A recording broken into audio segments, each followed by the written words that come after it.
ನಮಸ್ಕಾರ ಎಲ್ಲರಿಗೂ. ಇಂದು ಚಾಮರಾಜನಗರದ ಟೌನ್ನಲ್ಲಿರುವಂಥ ಶ್ರೀಯುತ ಶಿವರಂಜನ್ ಸರ್ ಅವ್ರನ್ನ ಭೇಟಿ ಮಾಡ್ತಾ ಇದ್ದೀವಿ. ಇದರ ಮೂಲ ಉದ್ದೇಶ ಚಾಮರಾಜನಗರದ ಧೀಮಂತ ನಾಯಕ, ದಲಿತರ ಆಶಾಕಿರಣ ಹಾಗೂ ನಗರಸಭಾ ಮಾಜಿ ಅಧ್ಯಕ್ಷರು ಮತ್ತು ಆದಿ ಕರ್ನಾಟಕ ಸಂಘದ ಅಧ್ಯಕ್ಷರಾದಂಥ ಶ್ರೀಯುತ ನಂಜುಂಡಸ್ವಾಮಿಯವರ ಮೊದಲನೇ ವರ್ಷದ ಪುಣ್ಯಸ್ಮರಣೆ, ಗೆಳೆಯರು ಆಗಿರುವಂಥವ್ರು, ಹಿರಿಯರು, ಇವ್ರ ಜೊತೆ ಭಾಳಷ್ಟು ಒಡನಾಟವನ್ನು ಇಟ್ಕೊಂಡಿರುವಂಥವ್ರು, ಮತ್ತು ಈ ಭಾಗದಲ್ಲಿ ಪ್ರಭಾವಿ ರಾಜಕಾರಣದಲ್ಲಿದ್ದಂಥವರು ಮಸೂದಿಗಳಾದಂಥ ಶ್ರೀಯುತ ನಂಜುಂಡಸ್ವಾಮಿಯವರ ಆಪ್ತರ ಗೆಳೆಯರಾದಂಥ ಹಿರಿಯರಾದಂಥ ಶ್ರೀಯುತ ನಂಜಯ್ಯ ಸರ್ ಅವ್ರನ್ನ ಭೇಟಿ ಮಾಡ್ತಾ ಇದ್ದೀವಿ. ಅವರ ಒಡನಾಟ ಹೇಗಿತ್ತು ಇವತ್ತು ನೆನೆಸ್ಕೊಡ್ತಾ ಇದ್ದೀವಿ. ನಂಜುಂಡಸ್ವಾಮಿಯವರ ಕೊಡುಗೆ ಈ ಭಾಗಕ್ಕೆ ಭಾಳಷ್ಟು ಅಪಾರವಾಗಿದೆ. ಹಾಗಾಗಿ ಸ್ನೇಹಿತರಾಗಿ ಅವ್ರು ಏನನ್ನು ಹೇಳಲಿಕ್ಕೆ ಬಯಸ್ತಾರೆ ಅವ್ರನ್ನ ಕೇಳೋಣ. ಸರ್, ಕಾರ್ಯಕ್ರಮಕ್ಕೆ ನಮಸ್ಕಾರ. ಸರ್, ಈಗಾಗಲೇ ಕೂಡ ನಂಜುಂಡಸ್ವಾಮಿಯವರು ನಮ್ಮನ್ನು ಆಗಲಿ ಹಿಂದಿಗೆ ಒಂದು ವರ್ಷ ಆಯಿತು. ಅವರು ದೈಹಿಕವಾಗಿ ನಮ್ಮ ಜೊತೆಗೆ ಇಲ್ಲ ಅಂತ ಕೂಡ ಮಾನಸಿಕವಾಗಿ ಸದಾಕಾಲ ಅವ್ರು ಮಾಡಿದಂಥ ಕೆಲಸಗಳು ನಮ್ಮ ಜೊತೆಗಿದೆ. ನೀವು ಅವರ ಆಪ್ತ ಗೆಳೆಯರು, ಹತ್ತಿರದಿಂದ ಅವರ ಒಡನಾಟವನ್ನು ಹೊಂದಿರುವಂಥದ್ದು, ಅವರ ಪ್ರತಿಯೊಂದು ಕೆಲಸದಲ್ಲೂ ಕೂಡ ನೀವು ಜೊತೆಯಾಗಿದ್ದಂಥದ್ದು. ನೀವು ಕಂಡಂಥ ನಂಜುಂಡಸ್ವಾಮಿಯವರು ಹೇಗೆ ಇದ್ದರು ರಾಜಕಾರಣದಲ್ಲಿ ಮತ್ತು ಸ್ನೇಹಿತರಾಗಿ? ನೋಡಿ ಸರ್, ನಾನು ಅವರನ್ನು ಯಾವುದೇ ಕಾರಣಕ್ಕೂ ಬರೆಯೋಕ್ಕಾಗ್ತಾ ಇಲ್ಲ. ಅವರು ನಾನು ರಾಜಕೀಯ ಪ್ರವೇಶ ಮಾಡಿದಾಗ ಕಾಲೇಜ್ ಬಿಟ್ಟು ಬೇರೆ 1974ನೇ ಇಸ್ವಿನಲ್ಲಿ ನಾನು ರಾಜಕೀಯಕ್ಕೆ ಬಂದೆ. 74ರಲ್ಲಿ ಆವಾಗ ಅವರು ನಗರಸಭಾ ಸದಸ್ಯರಾಗಿದ್ದೆ. ನಾನು ಫಸ್ಟು ಬಂದ ತಕ್ಷಣ, ನಾನು ಮೊದಲನೇ ಸಾರಿ ರಾಜಕೀಯಕ್ಕೆ ಬಂದ ತಕ್ಷಣ ಮೊದಲನೇ ಸಾರಿ ಗೆದ್ದು ತಕ್ಷಣ ಅಧ್ಯಕ್ಷನೂ ಆಗ್ಬಿಟ್ಟೆ. ಆವಾಗಿದ್ದು ನಂಜುಂಡಸ್ವಾಮಿಯವರು ಅವ್ರಿಗೆ ತುಂಬ ಆಪ್ತರು, ಎಲ್ಲ ಥರಗಳು ಗೈಡ್ ಮಾಡ್ತಾಯಿದ್ರು. ಕೊನೆ ತನಕನೂ ನನ್ನನ್ನು ಬಿಟ್ಟು ಅವ್ರು ಹೋಗ್ತಾ ಇದ್ದೀನಿ. ಏನು ಮಾಡಬೇಕಾದ್ರೂ ಅವ್ರು ದೊಡ್ಡವರಾಗೋಣ ಕೆಲವು ವಿಚಾರಗಳಲ್ಲಿ ನಮ್ಮನ್ನು ಸಲಹೆ ಕೇಳ್ತಿದ್ರು. ಹಾಗೆಯೇ ನಾವು ನಡ್ಕೊಂಡು ಬಂದ್ವಿ. ಬೇರೆ ಯಾವುದೇ ವ್ಯವಹಾರಗಳಾದ್ರೂ ನಾವು ಅವ್ರ ಜೊತೆಗೆ ಇರ್ತಿದ್ವಿ, ಜೊತೆಗೆ ಇರ್ತಿದ್ವಿ. ನಿಮ್ಮ ಮತ್ತು ಅವರ ನಡುವಿನ ಎಷ್ಟು ವರ್ಷಗಳ ಸಂಬಂಧದಲ್ಲಿ ಹೇಳಿದ್ನಲ್ಲ, 74ನೇ ಇಸ್ವಿಯಿಂದನೂ ಒಟ್ಟಾಗಿ ಇದನ್ನಾಗುತ್ತೆ ಅಂತಲೂ ಜೊತೆಗೆ ಕಷ್ಟ ಸುಖಗಳಲ್ಲಿ ಕೂಡ ಭಾಗಿಯಾಗಿ. ರಾಜಕಾರಣದಲ್ಲಿ ಕಂಡಂಥ ವ್ಯಕ್ತಿತ್ವ ಹೇಗಿತ್ತು ಸರ್, ನೀವು ಕಂಡಂಥ ವ್ಯಕ್ತಿತ್ವ? ಅವರು ಡ್ಯಾಶಿಂಗ್ ನೇಚರ್ ಅವರು, ಮತ್ತು ಎಲ್ಲರೂ ತಿಳ್ಕೊಳ್ಳೋದು ಚೆನ್ನಾಗಿ ಡಿಸಿಷನ್ ತೊಗೋಬೇಕಾದ್ರೆ ಅರ್ಥ ಮಾಡ್ಕೋತಾ ಇದ್ರು. ಇಲ್ಲಿಂದ ಯಾವುದೇ ರಾಜಕೀಯ ಇವರು ಬರಲಿ, ಸೀನಿಯರ್ ಪರ್ಸನ್ಸ್ ಬರಲಿ, ಅವ್ರನ್ನ ಬಿಟ್ಟು ಏನೂ ಮಾಡ್ತಿರಲಿಲ್ಲ. ಶ್ರೀನಿವಾಸ್ ಪ್ರಸಾದ್ ತಗೊಳ್ಳಿ, ಮತ್ತು ಪಾರ್ಲಿಮೆಂಟಲ್ಲಿ ಯಾರ್ಯಾರು MP-ಗಳಾಗಿದ್ದಾರೆ, ಅಧ್ಯಕ್ಷರುಗಳಾಗಿದ್ದಾರೆ. ಇವರು ಸಿದ್ದರಾಮಯ್ಯವ್ರು ಹಾಕೋದ್ರಲ್ಲಿ ಏನಪ್ಪ ಬಂದರೆ ಅವರ ಅದೇ ಕೇಳೋರು.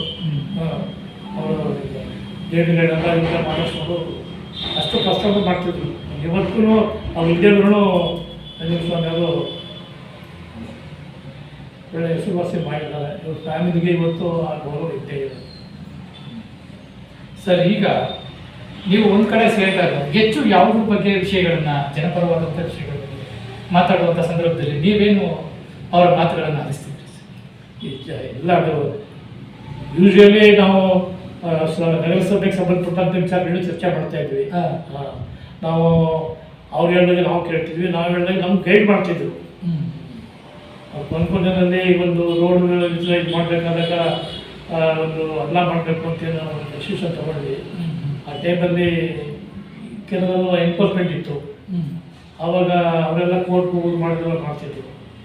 ಆ ವಿಚಾರದಲ್ಲಿ ಇವರು ಬೋರ್ಡ್ ಸ್ಟೆಪ್ ತಗೊಂಡು ಅಂಗಡಿಗಳೆಲ್ಲ ಬಡಿಸಿದ್ರು. ಸರ್, ಇದು ನಾನು ನಗರಸಭೆಯಲ್ಲಿ ಒಂದು ಭಾಗದಲ್ಲಿ ನಮ್ಮ ಈ ದೊಡ್ಡಲ್ಲಿ ಬೀದಿ ತುಂಬ ಅಗಲೀಕರಣ ಆಗಬೇಕಾದ್ರೆ ರಸ್ತೆಗಳು ಭಾಳಷ್ಟು ಇಕ್ಕಟ್ಟಾದಂಥ ಸಂದರ್ಭ ನೀವೆಲ್ಲ ನೋಡಿರ್ತೀವಿ ಜೊತೆಗೂ. ಯಾಕೆಂದರೆ ಆ ಸಂದರ್ಭದಲ್ಲಿ ನೀವು ಇದ್ರಿ ಅವ್ರ ಜೊತೆ. ಆ ಸಂದರ್ಭದಲ್ಲಿ ತುಂಬ ಕಾಂಟ್ರವರ್ಸಿ ಇತ್ತು. ಈ ನಗರದ ಅಭಿವೃದ್ಧಿಯನ್ನು ಮಾಡಬೇಕು ಅಂತ ಹೇಳಿದಾಗ ಒಂದು ಭಾಗದಲ್ಲಿ ಅಪಾರವಾದಂಥ ವಿರೋಧ ಇತ್ತು, ಮಾಡಬಾರ್ದು ಹಾಗೆ ಹೀಗೆ ಅಂತ. ಆ ಎದುರಿಸುವಂಥ ಸಂದರ್ಭದಲ್ಲಿ ಹೇಗೆ ಆರ್ಥಿಕತೆ ಗಟ್ಟಿ ನಿಲುವುಗಳನ್ನ ತಗೊಂಡು ಮಾಡಬಾರ್ದು ಅಂತ ಏನಿಲ್ಲ, ಅವ್ರಿಗೆ ಅವ್ರ ಆಸ್ತಿ ಉಳಿಸ್ಕೋಬೇಕು ಅಂತ ಇತ್ತು.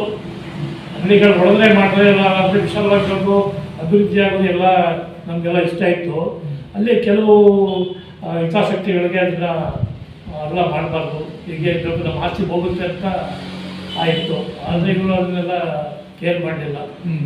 ಓಲ್ ಸ್ಟೆಪ್ ತಗೊಂಡು JCB ತಗೊಂಡು ಒಂದು ಕಡೆಯಿಂದ ಎಲ್ಲ ಹೊಡ್ಸ್ಕೊಂಡು ಬಂದಿದ್ದೆ. ಸ್ವಲ್ಪ ನಮಗೆ ಅವಾಗ ಪೊಲೀಸು ಮತ್ತು DC ಅವರು ಎಲ್ಲ ಅವಶ್ಯಕ ಬೇಕಾಗಿತ್ತು ಅಂತೇಳಿ ಅದೆಲ್ಲ ಗೊತ್ತಿತ್ತು. ಅದು ಕೋರ್ಟ್ಗೆ ಹೋಗ್ಬಿಟ್ರೆ ನಾವೇನು ಮಾಡೋಕ್ಕಾಗಲ್ಲ ಅನ್ನೋದು ನಮ್ಗೆ ಗೊತ್ತಿತ್ತು. ಅದರಿಂದ ಕೋರ್ಟ್ಗೆ ಹೋಗೋಕೆ ಮೊದಲೇ ನಾವು ಮಾಡಬೇಕು ಅಂತೇಳಿ 2-3 ಡೇಸಲ್ಲಿ ಇಮಿಡಿಯೇಟಾಗಿ ಅದನ್ನ ಅಂಗಡಿಗಳೆಲ್ಲ ಡಿಬ್ಯಾನ್ಸ್ ಮಾಡಿಸಿ ಎನ್ಕ್ರೋಚ್ಮೆಂಟು ಮಾಡಿಸಿ ರೋಡ್ಗೆಲ್ಲ ಮಾಡೋದಕ್ಕೆ ಮಾಡಿಕೊಟ್ರು. ಆ ವಿಚಾರದಲ್ಲಿ ಒಳ್ಳೆಯ ಅಭಿಪ್ರಾಯ ಇದೆ. ಇವತ್ತು ವರ್ತಕರೆಲ್ಲ ತುಂಬ ಸಂತೋಷ ಪಡ್ತಾರೆ. ಇವತ್ತು ಅವರು ಮಾಡೋ ಕೆಲಸ ಒಳ್ಳೆ ಅಭಿವೃದ್ಧಿ ಆಗಿದೆ, ವಿಶಾಲವಾಗಿ ಕಾಣಿಸುತ್ತಾ ಇರೋದು ಅಂತೆಲ್ಲ ಚೆನ್ನಾಗಿದೆ. ನೀವು ಕಂಡಂತೆ ಸರ್ ನಂಜುಂಡಸ್ವಾಮಿ ಅವರು ಈ ಒಂದು ರಾಜಕಾರಣ ಒಳಭಾಗದಲ್ಲಿ ಏನೇನಾದಂಥ ಕೆಲಸಗಳನ್ನು ಜನಪರವಾಗಿ ತುಂಬ ಇದೆ, ಅದರಲ್ಲಿ ನಿಮಗೆ ಗೊತ್ತಿರುವಂಥ ಹಂಚ್ಕೊಳ್ಳುವಂಥದ್ದಾದರೆ ಯಾವುದನ್ನು ಹೇಳ್ತೀರಿ ಸರ್?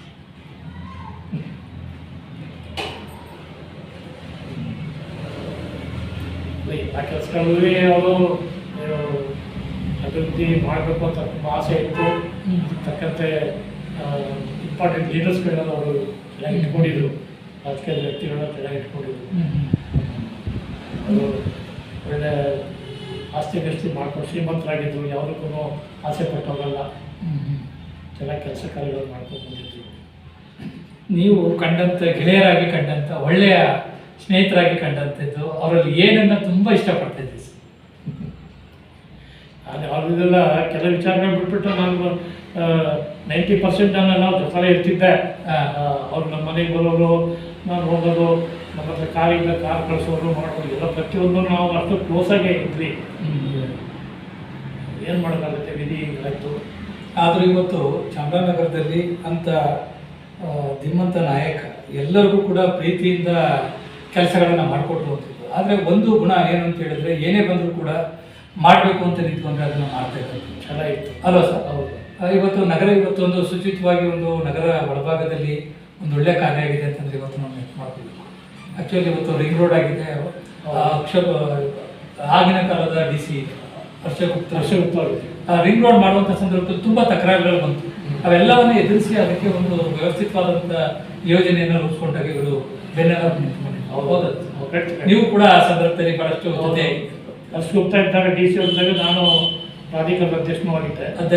ನಾವು ಮೊದಲನೇ ಪ್ರಾರಂಭದಲ್ಲಿ ಇದರಲ್ಲಿ ನಗರಸಭೆಗೆ ಇದ್ದೆ ನಾನು. ಅವಾಗೆಲ್ಲ ಅವರು ಹರ್ಷಗುಪ್ತ ತುಂಬ ಈ ಅಭಿವೃದ್ಧಿ ಬಗ್ಗೆ ತುಂಬ ಪ್ರೋತ್ಸಾಹ ಕೊಡ್ತಿದ್ರು. ನಮ್ಮೆಲ್ಲ ಡಿಸ್ಕಸ್ ಮಾಡ್ಕೊಂಡು ಎಲ್ಲ ಮಾಡಬೇಕು ಅಂತೆಲ್ಲ ಹೇಳಿ, ಎಲ್ಲ ಈ ಸರ್ಕಲ್ಗಳು ಮಾಡಬೇಕು, ರಿಂಗ್ ರೋಡ್ ಮಾಡಬೇಕು, ಟ್ರಾಫಿಕ್ ಪ್ರಾಬ್ಲಮ್ ಅಂತ ಹೇಳಿ ಅಂತೆಲ್ಲ ಈಗಿನ ಬೆಳೆಯುತ್ತಾಗಲೂ ಅಧಿಕಾರಿಗಳನ್ನ ಗೈಡ್ ಮಾಡೋದು. ಹಂಗೆ ಅಷ್ಟು ಎನ್ಕರೇಜ್ ಇತ್ತು, ಚೆನ್ನಾಗಿ ಮುಂದಾಲೋಚನೆ ಇತ್ತಲ್ಲ ಸ್ವಾಮಿ. ಈ ನಗರ ಒಂದು ವ್ಯವಸ್ಥಿತವಾಗಿ ತುಂಬ ಚೆನ್ನಾಗಿ ಆಗಬೇಕು ಅನ್ನುವಂಥದ್ದಕ್ಕೆ ನಿಮ್ಮ ಆಲೋಚನೆಗಳು, ಅವರ ಆಲೋಚನೆಗಳು ಒಟ್ಟಿಗೆ ಇತ್ತು ಅಲ್ಲ ಸರ್? ನಗರಸಭೆ ಅಲ್ಲ ಸರ್, ನಾನು ಕಂಡಂತೆ ತುಂಬ ಅಂತ ಹೇಳಿದ್ರೆ ಈ ಡಬಲ್ ರೋಡ್ ಆಗುವಂಥ ಸಂದರ್ಭದಲ್ಲೂ ಕೂಡ ಅಥವಾ ಶಿಕ್ಷಣ ಸಂಸ್ಥೆಗಳಲ್ಲೂ ಕೂಡ ಏನಾದ್ರು ಆದಾಗ ಇದ್ದರೆ ಅದು ಧೈರ್ಯ ಇರೋದು ಆ ಸಂದರ್ಭದಲ್ಲಿ. ಆ ಕಾಲಘಟ್ಟ ಅಂತಂದರೆ ಚಾಮರಾಜನಗರ ಜಿಲ್ಲಾ ಆಗಕ್ಕೂ ಮುನ್ನ ಪುರಸಭೆಯಲ್ಲಿ ಪ್ರಾರಂಭದಲ್ಲೂ ಕೂಡ ಇದ್ದಂತೆ ನಗರಸಭೆ ಆದಂಥ ಸಂದರ್ಭದಲ್ಲೂ ಕೂಡ ನಗರ ಸಭೆ ಮೊದಲನೇ ಅಧ್ಯಕ್ಷರಾಗಿ ಕೂಡ ಅವರು ಆಯ್ಕೆ ಆಗಿರೋ. ಹೌದು. ನೀವೆಲ್ಲ ಆ ಸಂದರ್ಭದಲ್ಲಿ ಸಂಭ್ರಮಿಸಿದಿರಿ, ಒಟ್ಟುಗೂಡಿದಿರಿ. ಆ ಕ್ಷಣಗಳನ್ನು ಮೆಲ್ಕು ಹಾಕೋದಾದ್ರೆ ಏನು ಹೇಳ್ತೀರಿ? ತುಂಬ ಆ ಟೈಮ್ಗಳು ನೆನೆಸ್ಕೊಂಡ್ರೆ ಒಂಥ ಒಳ್ಳೆಯ ಸ್ನೇಹಿತರು ಕಳ್ಕೊಂಡ್ವಿ. ಅದೊಂದು ವಿಚಾರ ಬಿಟ್ಟರೆ ಇನ್ನು ಬೇಕಾದ್ರೆಲ್ಲ ಚೆನ್ನಾಗಿ ಒಳ್ಳೆ ಬಾರಿ ನಮ್ಮ ವಿಚಾರದಲ್ಲಿ ಸ್ನೇಹಿತರುಗಳ ಬಗ್ಗೆ ತುಂಬ ಅಭಿಮಾನ ಇರೋರು. ಒಳ್ಳೆ ಎಲ್ಲದಕ್ಕೂ ಚಾಲೆಂಜಿಂಗ್ ನೇಚರ್ ಇತ್ತು ಅವ್ರ ಹತ್ರ. ಮಾಡಬೇಕು ಅಂತಂದಾಗೆ ಮಾಡೋದು.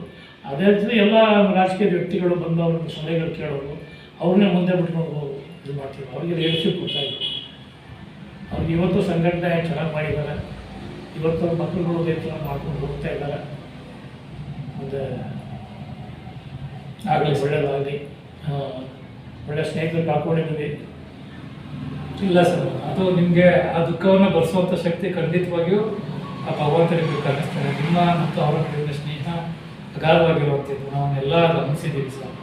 ಹಾಗಾಗಿ ಇವತ್ತು ಅವರು ನಿಮ್ಮ ಜೊತೆಗೆ ದೈಹಿಕವಾಗಿಲ್ಲ ಅಂದರೆ ಮಾನಸಿಕವಾಗಿ ನೀವು ಮಾತನಾಡುವಂಥ ಎಲ್ಲವೂ ಕೂಡ ಇದೆ. ಎಲ್ಲೋ ಸ್ವಲ್ಪ ಜೊತೆಗೆ ಹೋಗ್ತಾ ಇದ್ವಿ. ಹಾಂ, ಎಲ್ಲೂ ಯಾವ ಕಾರ್ಯಕ್ರಮಗಳಿಗೆ ಹೋಗ್ಬೇಕಾದ್ರೂ, ಒಂದು ಫಂಕ್ಷನ್ಗೆ ಮದುವೆಗಳಿಗೆ ಹೋಗ್ಬೇಕಾದ್ರೂ ನನ್ನ ಬಿಟ್ಟು ಹೋಗ್ತಿದ್ದಿಲ್ಲ ಅವರು. ಅದನ್ನ ಮೇಲಾಗಿ ನಾನು ಒಂದು ಬಿಡ್ತಿರ್ಲಿಲ್ಲ, ಯಾಕಂದ್ರೆ ನಮ್ಮ ಕೈಕಂತಿರ್ಲಿಲ್ಲ, ಕಾರ್ ಇತ್ತು ಅವ್ರ ಹತ್ರ. ಅದ್ರಿಂದ ಅವ್ರು ಫೋನ್ ಮಾಡಿಬಿಟ್ರೆ ಕಾರ್ ತಗೊಂಡು ಬರೋದು, ನಾನು ಎಲ್ಲ ಮುಂಚೆ ಬರೋದು ಎಲ್ಲ ಕಡೆಗೂ ಎಲ್ಲ ಜಾಸ್ತಿ ಇಲ್ಲ. ಈಗ ಅವ್ರ ಮನೆ ಬಗ್ಗೆ ಮಾತಾಡೋದು ಸರ್, ಅವ್ರ ಕುಟುಂಬದ ಬಗ್ಗೆ ಮಾತನಾಡೋದು ಹೇಗೆ ನೀವು ಕಂಡಂತಿತ್ತು, ಹೇಗಿತ್ತು ಸರ್ ಕುಟುಂಬದ ಜೊತೆ ಒಡನಾಟ? ಇಲ್ಲ, ನನಗೆ ಜಾಸ್ತಿ ಅವ್ರ ಮನೆಗೆ ನಾನು ಹೋಗ್ತಿದ್ರು, ಅವ್ರು ನಮ್ಮ ಮನೆಗೆಲ್ಲ ಬಂದು ಮಾಡಿ ಹೋಗೋದು. ಎಲ್ಲ ಕುಟುಂಬದವ್ರು ಎಲ್ಲ ನಮ್ಗೆ ಚೆನ್ನಾಗಿ ಗೊತ್ತು ಇರ್ತಕ್ಕಂಥ ವ್ಯಕ್ತಿಗಳೇ. ಒಳ್ಳೆ ಜನ ಇದ್ದಾರೆ, ಮಕ್ಕಳುಗಳೆಲ್ಲ ಡಾಕ್ಟರ್ ಇದ್ದಾರೆ. ಸ್ನೇಹಿತರೆ, ವೀಕ್ಷಕರೇ, ಈಗಾಗಲೇ ನೀವು ಕೇಳಿದ್ದೀವಿ, ನಂಜುಂಡಸ್ವಾಮಿ ಅವರು ಇಡೀ ಚಾಮರಾಜನಗರದ ಪ್ರಗತಿಗೆ ಬೇಕಾದಂಥ ಬುನಾದಿಯನ್ನು ಹಾಕೊಟ್ಟಂಥದ್ದು. ಅವರ ಮುಂದಾಲೋಚನೆಗಳು ಹೇಗಿತ್ತು ಅನ್ನುವಂಥದ್ದು ಸ್ನೇಹಿತರು ಆದಂಥ ಶಿವರಂಜಯ ಸರ್ ಹೇಳಿದ್ದಾರೆ. ಅವರ ಒಡನಾಟ ಸುಮಾರು 34 ವರ್ಷಗಳು ಕೂಡ ನಿರಂತರವಾಗಿ ಜೊತೆಗೂಡಿ ಈ ನಗರದ ಒಂದು ಅಭಿವೃದ್ಧಿಗೆ ಕೈ ಜೋಡಿಸಿದಂಥ ಜೋಡಿ ಎತ್ತುಗಳು ಅಂತಲೇ ಕೂಡ ಹೇಳ್ಬೋದು. ಆದರೆ ಒಂದಲ್ಲ ಒಂದಿನ ನಾವು ಈ ಲೋಕವನ್ನು ತ್ಯಜಿಸಬೇಕು, ಅಂಥದ್ರಲ್ಲಿ ಏನು ಮಾಡಲಿಕ್ಕೆ ಆಗೋದಿಲ್ಲ. ಇವತ್ತು ಅವರನ್ನು ನಾವು ನಮ್ಮಿಂದ ಅಗಲಿದ್ದಾರೆ ಅನ್ನುವಂಥದ್ದು ಅಷ್ಟೇ ಹೇಳ್ಬೋದು. ಆದರೆ ಅವ್ರು ಮಾಡಿದಂಥ ಈ ಸಾಧನೆ ಹೆಜ್ಜೆ ಗುರುತುಗಳು ನಮ್ಮ ಮುಂದಿದೆ. ಇವತ್ತು ನಗರ ಇಷ್ಟೊಂದು ವಿಶಾಲವಾಗಿ ಒಂದಷ್ಟು ಇದೆ ಅಂತ ಹೇಳಿದ್ರೆ ಅವರ ಕೊಡುಗೆ ಅಪಾರ. ಮತ್ತು ನಂಜಯ್ಯನವರ ಕೂಡ ಜೊತೆಗೂಡು ಮಾಡುವಂಥ ಕೆಲಸಗಳು ಅಂತಲೇ ಕೂಡ ಹೇಳ್ಬೋದು. ಇವತ್ತು ಅವ್ರನ್ನ ನಾವು ನೆನೆಸ್ಕೊಳ್ತಾ ಇದ್ದೀವಿ. ಇವತ್ತು ನಮ್ಮನ್ನು ಅಗಲಿ ಅವರು 1 ವರ್ಷಗಳಾಗಿದೆ.